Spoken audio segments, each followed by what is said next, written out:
Stuck trying to change your header navigation theme in Namecheap? I will show you exactly which templates to click to get it done fast. It is one of those things that looks complicated until you know where to look, and then it is super simple. We will start in the editor, click through the header settings, and select the right template numbers. Follow along. So first, open up your site in Namecheap's website builder. You want to be on that main editing screen where you can see your live page. This is the dashboard where all the magic happens. Now, click on the header section. This is the area at the very top of your page, usually where your logo and menu links are. When you click on it, you will see some editing options pop up. Go ahead and click on the header to select it. Next, click on Template 1. This is where the theming options start to appear. You will see a selection of different layout templates, and we want the very first one. Just click on Template 1. All right, now you are going to click on the number 1.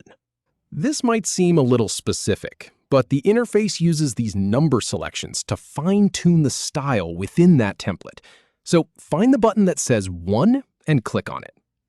Here is where we repeat ourselves a little, but stick with me. Click on Template 1 again. Yes, you did this before, but now you are drilling down into another layer of settings. Just find Template 1 and click it. Then click on the number 2. Now you are making a secondary selection.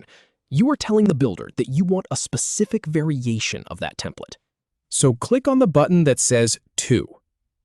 Okay, you guessed it. Click on Template 1 one more time.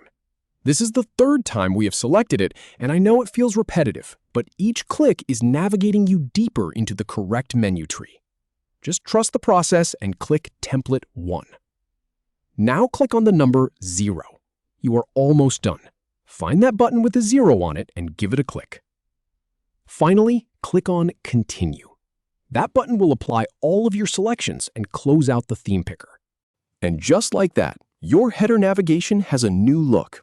And there you have it. You went from digging around for those hidden theme settings to confidently navigating the template selections and getting the job done. If you followed along, you now know exactly which options to click to customize your header in Namecheap without any of the guesswork. If this helped, give the video a thumbs up. Thanks for watching.